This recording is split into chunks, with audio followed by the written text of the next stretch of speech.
مفتی صاحب کیا لکھا ہوا ہے؟ بی سی ڈالنا کیسا ہے اور کیا یہ بھی قرضہ کہلائے گا تو قرضہ ہی یہ بھی. تو یہ قابل تعریف عمل نہیں ہے بی سیاں ڈالنا، اور بے وقوفی بھی ہے. بے وقوفی اس لیے ہے کہ جب آپ کے پاس نہیں ہے تو آپ کیوں چاہتے ہو کہ میرا پہلے مہینے میں کمیٹی کھل جائے اور میرے کو جتنے پیسے مل جائیں؟ بھائی قرضوں سے اپنے آپ کو بچاؤ، جتنا ہے اتنا خریدو، آپ اتنا خرچ کرو. بس جی مل جائے مجھے اچانک، اور ہو سکتا ہے آپ کی کمیٹی نہ کھلے، آپ کی سب سے آخر میں کمیٹی کھلے، تو کتنے جان لٹکی ہوئی ہے کہ اتنے لوگوں کے پاس آپ کا پیسہ گھوم رہا ہے. ہر وقت کی ڈپریشن. میں نے کوئی کمیٹی والا کبھی خوش نہیں دیکھا. ہر وقت کی ٹینشن، یار اس کو پاس اتنے پیسے اس کی نکل آئی، پتہ نہیں میری کمیٹی نکلے گی اور وہ دے گا بھی. کتنے لوگ کمیٹیاں لے کے بھاگ گئے ہیں. آج ایک بندہ مجھے ملا، اس نے کہا کہ میرے اوپر دیندار آدمی، نمازی، پرہیزگار، کہہ رہا یار میں 10-15 لاکھ کا مقروض ہو گیا ہوں، میں بہت ٹینشن میں ہوں، میں بہت پریشان ہوں، میری مدد کرو. میں نے کہا بھائی میں کیا ہوا؟ کیا مجھے سمجھ رہے تھے کہ بہت بڑے سیٹ ہیں. میں نے کہا کیا؟ کہہ رہے یار میں نے کسی سے قرضہ لے کے انویسٹ کیا تھا بزنس میں، وہ پیسہ ڈوب گیا، اب وہ مجھ سے مانگ رہا ہے. میں نے قرضہ لے کے انویسٹ کیا کیوں؟ آپ نے، آپ بھوک سے مر رہے ہوتے تو قرضہ لے کے روٹی کھا لیتے. سمجھ میں آتا ہے؟ آپ کو کوئی ایسی خطرناک بیماری ہو گئی، زندگی موت پہ بن گئی، تکلیف برداشت نہیں ہو رہی، قرضہ لے کے گورنمنٹ کے ہاسپٹل میں علاج کر لیتے. میں نے اپنے بارے میں وصیت کی ہے، اچھا ہوا آ گیا سامنے. اللہ نہ کرے میں کوئی بیمار ہو جاؤں، مجھے گورنمنٹ ہاسپٹل میں علاج کے لیے لے جانا. ہوتا پتہ ہے کیا ہے؟ لوگ کہتے ہیں کوئی اللہ نہ کرے کوئی حادثہ ہو جائے، زخمی ہو جاتے ہیں نا، لوگ اٹھا کے ڈائریکٹ آغا خان میں لے جاتے ہیں. بل تمہارا باپ دے گا پھر، یہ بتا دوں میں. ہاں یہ بہت ہوتا ہے مشہور لوگوں کے ساتھ. جہاں دیکھا کوئی ایکسیڈنٹ ہوا، کوئی فائرنگ، کراچی میں اللہ سب کو بچا کے رکھے، عافیت سے رکھے، زخمی ہو گئے ڈائریکٹ جی آغا خان میں لے جاؤ. تو جو مجھے آغا خان میں لے کے جائے گا بل پھر وہی دے گا سارا، یہ میں بتا دوں. کیونکہ اس وقت آدمی ہوش میں نہیں ہوتا، جہاں لوگ لے جا رہے ہوتے ہیں آدمی چلا جاتا ہے. پھر جب 15 20 30 40 50 لاکھ 1 کروڑ کا بل بن کے آ گیا تو عذاب ہے بھائی. یہ ہسپتالوں میں، گورنمنٹ ہاسپٹل میں وہی علاج ہوتا ہے جو پرائیویٹ میں ہوتا ہے. ہاں ٹیسٹ ویسٹ میں کوشش کرتا ہوں، جو چھوٹے موٹے ٹیسٹ ہیں وہ اچھے ہاسپٹل سے کرواؤں. لیکن جب کوئی اللہ نہ کرے بڑی بیماری آتی ہے جس میں لاکھوں روپے روز خرچ ہوتے ہیں، بھائی وہ آدمی گورنمنٹ میں ہی کروا لے. سمجھ میں؟ تو اپنے آپ کو اتنا نہیں مصیبتوں میں ڈالو. میں نے لوگوں کو دیکھا ہے، کروڑوں پتی لوگوں کی جائیدادیں بک گئی علاج میں. تو کیوں یار ایسا؟ پھر زندہ رہ کے بھی آدمی کہتا ہے ختم. ٹھیک ہے نا؟ ایک ٹیکہ اتنا مہنگا لگ رہا ہوتا ہے. تو یہ کھرب پتی لوگوں کے کام ہے.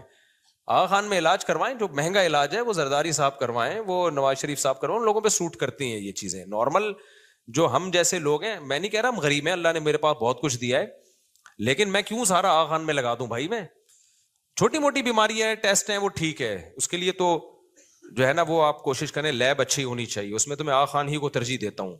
اگر گنجائش ہو تو پھر آغا خان سے. لیکن اگر لاکھوں روپے کا مسئلہ جا رہا ہے، یہ جو بڑی کوئی حادثے ہو جاتے ہیں یا کوئی بڑی بیماریاں آ جاتی ہیں، اس میں تو ٹھک ٹھک ٹھک ایسے بل بن رہا ہوتا ہے.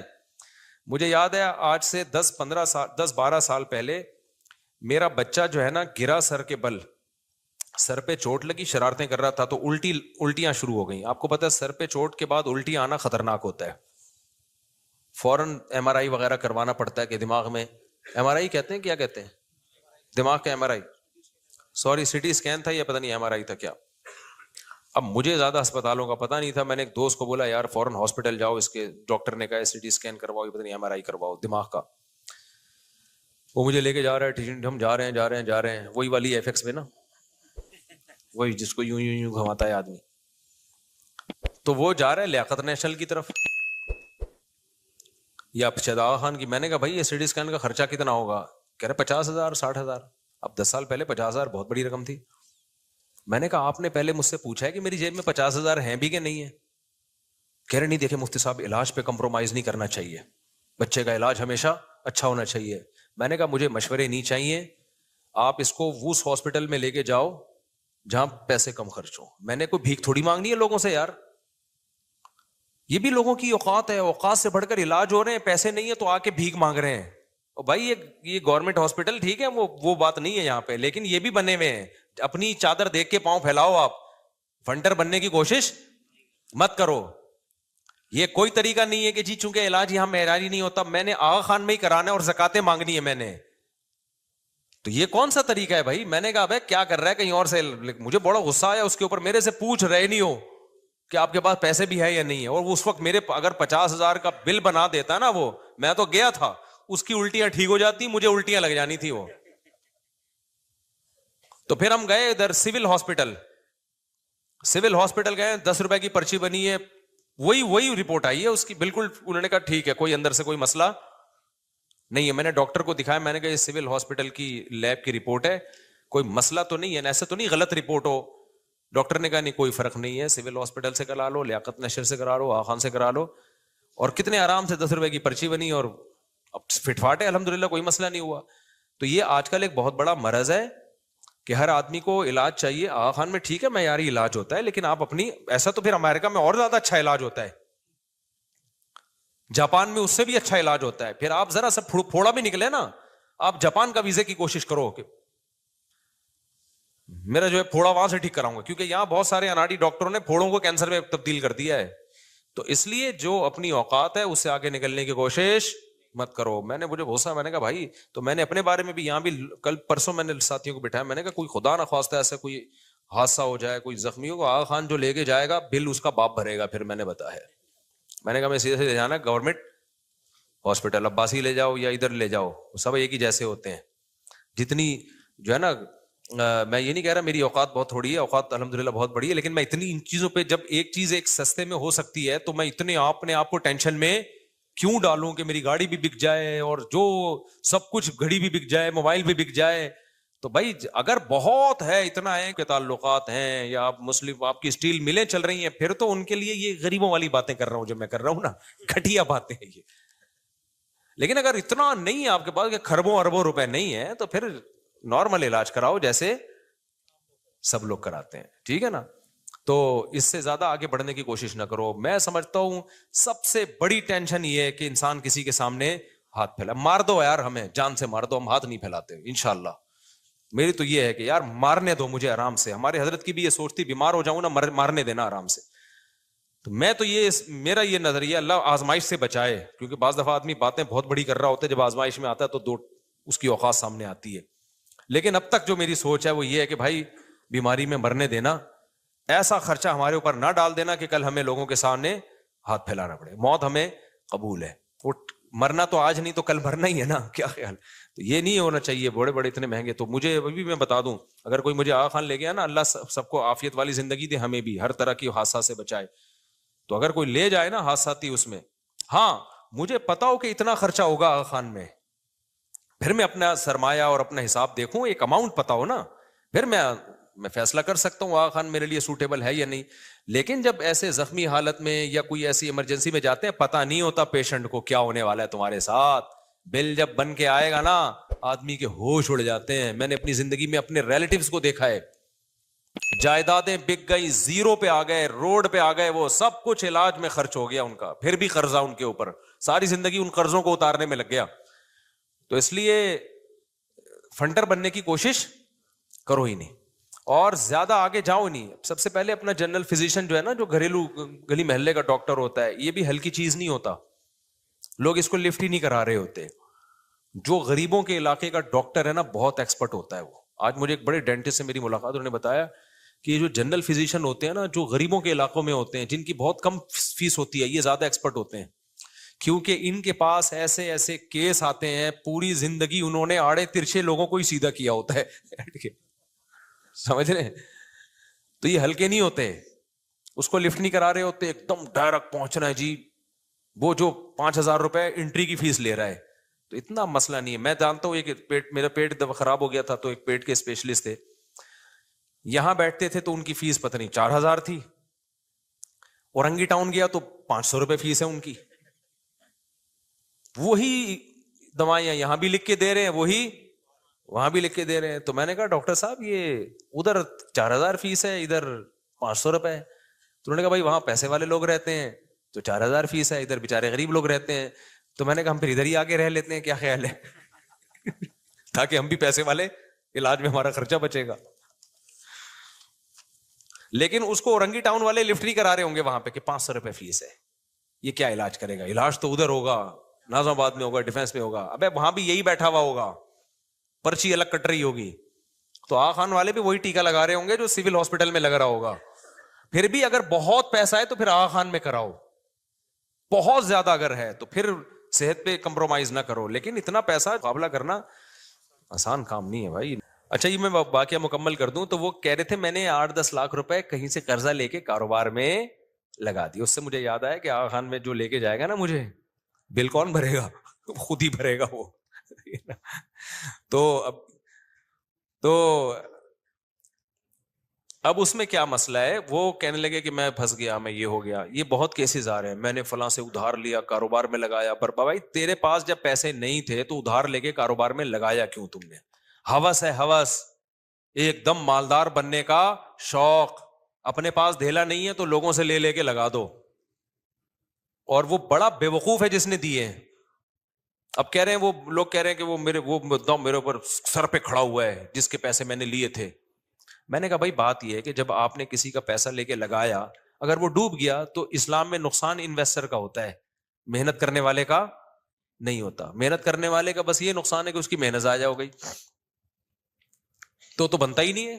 کیا خیال ہے؟ اب تو ٹینشن اس کو ہونی چاہیے، آپ کو تھوڑی ہونی چاہیے ٹینشن. یہ خوب اچھی طرح سمجھ لو، جب کوئی کاروبار کے لیے پیسہ مانگے نا اور آپ دو تو سمجھ لو اب شرعی لحاظ سے بھی واپس نہیں لے سکتے. مفتی کے پاس کیس آئے گا، مفتی اس کو فیور دے گا، آپ کو فیور نہیں دے گا. کیونکہ جب کاروبار میں پیسہ ڈوبا تو جس کا پیسہ تھا اسی کا ڈوبا ہے، آپ کا تو پیسہ ہی نہیں تھا تو ڈوبا کہاں سے؟ تو میں نے کہا میرے بھائی تو نے 10 لاکھ لیے ہوں، 10 کروڑ لیے ہوں، 15 کروڑ لیے ہوں، جب کاروبار میں نقصان ہو گیا تو نقصان تو انویسٹر کا ہے. اب آپ کہہ سکتے ہیں اسلام نے انویسٹر پہ بڑا ظلم کیا، یہ تو کہہ سکتے ہیں نا. بھائی بات یہ ہے کہ جس کے پاس پہلے ہی پیسہ نہیں تھا اس کو پیسہ کا پابند بنا دینا یہ زیادہ بڑا ظلم نہیں ہے کیا؟ کیونکہ کاروبار میں کبھی پروفٹ ہوتا ہے، کبھی لاس ہوتا ہے. اس کے پاس اتنا پیسہ ہے نہیں کہ کاروبار میں لگا دے وہ، اور لاس بھی اس کے اوپر ڈالا جائے وہ تو زمین میں گڑ جائے گا. ہاں اس کی حماقت سے لاس ہوا ہے تو پھر اس کی ذمہ داری ہے. یعنی اس نے جیسے دکان کھولی چھوڑ گیا، رات کو سونے کی دکان کھولی، پیسہ آپ نے دیا، دکان وسیم نے بنائی، سونے کی دکان کھولی ہے اور سو رہا ہے اس میں. یہ دکان کس کی کھولی تھی اس نے؟ سونے کی. گولڈ کی دکان کھولی اور سو رہا ہے. چور سارا گولڈ لے کے چلے گئے. اب اس کو بھرنا پڑے گا کیونکہ یہ نقصان کس سے ہوا ہے؟ یہ اس کی کوتاہی سے ہوا ہے. سونے کی دکان کون تالے لگائے بغیر چھوڑ دیتا ہے؟ یا اس نے کاروبار میں قیمت اتنی کم رکھی کہ اس کی حماقت تھی، اس سے نقصان ہو گیا. جہاں مزدور کی یا جو مزاربت پہ کام کرنے والا آدمی ہے اس کی حماقت سے جو نقصان ہوگا اس کا تو وہ ہوگا. جو قدرتی طور پہ کاروبار میں اب ہوتا ہے، کاروبار میں کسٹمر ہی نہیں آ رہے تو وہ ٹوٹلی نقصان کس کا ہے؟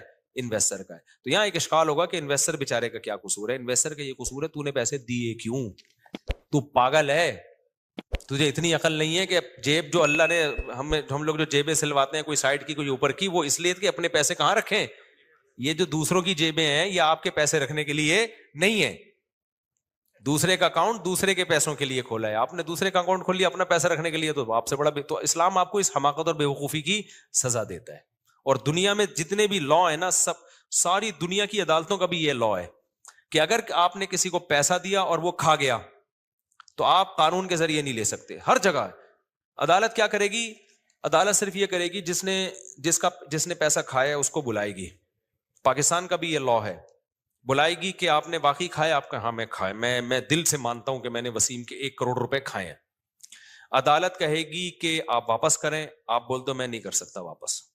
نہ اس پہ پوری دنیا میں کوئی جیل ہے، پوری دنیا میں پاکستان سمیت کچھ بھی نہیں ہے اس پہ. عدالت کہے گی کتنے دے سکتے ہیں؟ کائنڈلی کچھ تو بولے نا. آپ کہ میں 5 روپے دوں گا ہر مہینے. کتنے دوں گا؟ 5 روپے. اور آپ بولے میرے اتنے خرچے، کوئی ثبوت وہ بھی نہیں زیادہ مانگے جاتے اس پہ. عدالت کہے گی چلو ہر مہینے کتنے دے دو؟ 5 روپے. کورٹ کہے گی میرے خزانے میں جمع کرا دو، اور پھر ہم اس بندے کو، وہ بندہ 50 روپے کا پیٹرول خرچ کر کے کیا لینے جائے گا؟ 5 روپے. اس کے بعد پھر ایک دن آپ نے کہا میں نہیں دے رہا، اس دفعہ میرے پاس 5 روپے نہیں. عدالت پھر نوٹس بھیجے گی، آپ کورٹ میں گئے، جج نے پوچھا کیوں نہیں دے رہا؟ تو نے پکا وعدہ کیا تھا میں ہر مہینے 5 روپے دوں گا. سر وہ مسئلہ یہ میرے ماموں کا انتقال، میری نانی کا انتقال، میرے گھٹنے میں مسئلہ، میرے فلانے میں مسئلہ، میں 5 روپے نہیں میں 2.5 روپے دوں گا. عدالت کہے گی بدتمیز، شرم نہیں آتی، آئندہ 2.5 روپے پابندی، اس سے زیادہ دنیا میں کہیں نہیں ہے. آپ سمجھ رہے ہو میں مذاق کر رہا ہوں؟ حقیقت کر بتا رہا ہوں میں. عدالت کہے گی آئندہ، وہ بھی بہت ہی کوئی سخت قسم کا جج ہوگا نا، وہ ڈانٹے گا بدتمیز 2.5 روپے دینا پابندی سے. 2 پہ آ گئے، 1.5 پہ آ گئے، بولو ہے ہی نہیں، کوئی لا نہیں ہے. آخر میں جب آپ وکیلوں کو تنگ کرو گے، جج کو چڑھ جاؤ گے نا جج کے اوپر، جج بولے گا دیے کیوں تھے اور بالکل صحیح کہہ رہا ہے وہ جج، دیے کیوں تھے؟ کوئی ڈکیتی کر کے تھوڑی لے کر گیا تم سے، چوری کر کے تمہاری رضا سے لے کر گیا ہے، تو تم نے ٹرسٹ کی بیس پہ دیا ہے نا، تو تمہارا ٹرسٹ ہی غلط تھا. تو تم خود، اور یہ لا ہے کہ بھئی آپ ایک آدمی پہ اعتماد کر کے دے رہے ہو نا، اعتماد کر کے دے رہے ہو، تو آپ سے اعتماد میں غلطی آپ سے ہوئی ہے. اس چوری کر رہا ہوتا، ڈکیتی کر رہا ہوتا تو پٹتا، پھر تو چور کا ہاتھ کاٹ دیا جائے، یہ کر دیا، پر بہت سارے قوانین ہیں. آپ نے اپنی خوشی سے جب پکڑا دیے نا، تو بھائی ٹرسٹ ہی پہ چلے گا. اب یہ اب وہ اگر منہ سے کہہ رہا ہے کہ میرے پاس نہیں ہے، تو ٹرسٹ کرو کہ واقعی نہیں ہے. وہ تو ہوتا ہی ہے، وہ پھر لینڈ کروزر میں گھوم رہے ہوتے ہیں اور کہہ رہے ہیں میرے پاس نہیں ہے. آدمی کہتا ہے میں کیسے کہہ رہے جیسے پہلے ٹرسٹ کیا تھا، اب بھی کیا کرو، ٹرسٹ کرو. تو اس لیے میرے بھائی، ہمارے حضرت مفتی رشید احمد صاحب بار بار یہ بات کہتے تھے کہ اس زمانے میں کسی کو پیسہ دینے والا بے وقوف، اور جو لے کے واپس کر دے وہ اس سے بڑا بے وقوف. یعنی مطلب یہ تھا کہ دینے چاہیے، ایسا نہ ہو کہ نہ دیں آپ. وہ اس لیے بڑا بے وقوف ہے کہ اس کو پتہ ہی نہیں کہ اگر میں نہیں دیتا تو بھی یہ نہیں نکال سکتا تھا، اس سینس میں اس کو بے وقوف کہا ہے. تو وہ مجھے کہنے لگے میرے اتنے لاکھ، آپ لوگوں سے کہیں میری مدد کریں، زکوٰۃ دیں. میں نے کہا بھائی میں نہیں کہوں گا کسی سے. حماقت کس کی ہے؟ تمہاری. اور وہ تم سے بڑا بے وقوف جس نے تمہارے ہاتھ میں 10 لاکھ تھما دیے کہ جا بیٹا بزنس کر، اور آدھے میرے آدھے تیرے. اس کو ہی نہیں پتا کہ وہ جب محنت کرے گا پورا رقم اس کے پاس آئے گی تو کیوں دے گا وہ آپ کو.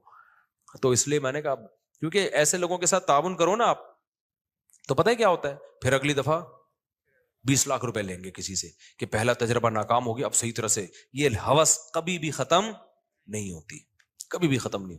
جتنا ہے اس پہ قناعت کرو، اسی کو ڈبل کرنے کی کوشش کر لو. ادھار مانگ کے نہیں ہوتا بھائی. ادھار وہ مانگے جس کی اچھی خاصی آمدن ہو، اس کو پتا ہے میں اگلے مہینے دے دوں گا. بعض لوگ کروڑ پتی ہوتے ہیں، ان پہ ٹھیک ہے، وہ جچتا ہے. جیسے ہم ہوٹلوں میں جاتے ہیں، بٹوائی بھول گئے تو آپ دوست سے ادھار لیتے ہو، یار پیسے دے دے، آپ کو پتا ہے میرے پاس گھر میں پڑے ہیں، کل میں دے دوں گا. یہاں ادھار جچتا ہے، اس کے علاوہ ادھار نہیں ہوتا بھائی. یہ بہت بے وقوف لوگوں کا کام ہوتا ہے ادھار لینا اور دینا. مفتی صاحب کیا لکھا ہوا ہے، BC ڈالنا کیسا ہے، اور کیا یہ بھی قرضہ کہلائے گا؟ کہلائے گا تو قرضہ ہی یہ بھی. تو یہ قابل تعریف عمل نہیں ہے BCیاں ڈالنا، اور بے وقوفی بھی ہے. بے وقوفی اس لیے ہے کہ جب آپ کے پاس نہیں ہے تو آپ کیوں چاہتے ہو کہ میرا پہلے مہینے میں کمیٹی کھل جائے اور میرے کو جتنے پیسے مل جائیں؟ بھائی قرضوں سے اپنے آپ کو بچاؤ، جتنا ہے اتنا خریدو، آپ اتنا خرچ کرو. بس جی مل جائے مجھے اچانک، اور ہو سکتا ہے آپ کی کمیٹی نہ کھلے، آپ کی سب سے آخر میں کمیٹی کھلے. تو کتنے جان لٹکی ہوئی ہے کہ اتنے لوگوں کے پاس آپ کا پیسہ گھوم رہا ہے، ہر وقت کی ڈپریشن. میں نے کوئی کمیٹی والا کبھی خوش نہیں دیکھا، ہر وقت کی ٹینشن، یار اس کو پاس اتنے پیسے اس کی نکل آئی، پتہ نہیں میری کمیٹی نکلے گی اور وہ دے گا بھی. کتنے لوگ کمیٹیاں لے کے بھاگ گئے ہیں. آج ایک بندہ مجھے ملا، اس نے کہا کہ میرے اوپر دیندار آدمی، نمازی، پرہیزگار، کہہ رہا یار میں 10-15 لاکھ کا مقروض ہو گیا ہوں، میں بہت ٹینشن میں ہوں، میں بہت پریشان ہوں، میری مدد کرو. میں نے کہا بھائی میں کیا ہوا کیا؟ مجھے سمجھ رہا تھا کہ بہت بڑے سیٹ ہیں. میں نے کہا کیا؟ کہہ رہے یار میں نے کسی سے قرضہ لے کے انویسٹ کیا تھا بزنس میں، وہ پیسہ ڈوب گیا، اب وہ مجھ سے مانگ رہا ہے. میں نے قرضہ لے کے انویسٹ کیا کیوں؟ آپ بھوک سے مر رہے ہوتے تو قرضہ لے کے روٹی کھا لیتے. سمجھ میں آتا ہے؟ آپ کو کوئی ایسی خطرناک بیماری ہو گئی، زندگی موت پہ بن گئی، تکلیف برداشت نہیں ہو رہی، قرضہ لے کے گورنمنٹ کے ہاسپٹل میں علاج کر لیتے. میں نے اپنے بارے میں وصیت کی ہے، اچھا ہوا آ گیا سامنے. اللہ نہ کرے میں کوئی بیمار ہو جاؤں، مجھے گورنمنٹ ہاسپٹل میں علاج کے لیے لے جانا ہوتا. پتہ ہے کیا ہے؟ لوگ کہتے ہیں کوئی اللہ نہ کرے کوئی حادثہ ہو جائے، زخمی ہو جاتے ہیں نا، لوگ اٹھا کے ڈائریکٹ آغا خان میں لے جاتے ہیں. بل تمہارا باپ دے گا پھر، یہ بتا دوں میں. ہاں یہ بہت ہوتا ہے مشہور لوگوں کے ساتھ. جہاں دیکھا کوئی ایکسیڈنٹ ہوا، کوئی فائرنگ کراچی میں، اللہ سب کو بچا کے رکھے، عافیت سے رکھے، زخمی ہو گئے ڈائریکٹ جی آغا خان میں لے جاؤ. تو جو مجھے آغا خان میں لے کے جائے گا بل پھر وہی دے گا سارا، یہ میں بتا دوں. کیونکہ اس وقت آدمی ہوش میں نہیں ہوتا، جہاں لوگ لے جا رہے ہوتے ہیں آدمی چلا جاتا ہے. پھر جب 15 20 30 40 50 لاکھ 1 کروڑ کا بل بن کے آ گیا تو عذاب ہے بھائی. یہ ہسپتالوں میں، گورنمنٹ ہاسپٹل میں وہی علاج ہوتا ہے جو پرائیویٹ میں ہوتا ہے. ہاں ٹیسٹ ویسٹ میں کوشش کرتا ہوں جو چھوٹے موٹے ٹیسٹ ہیں وہ اچھے ہاسپٹل سے کرواؤں.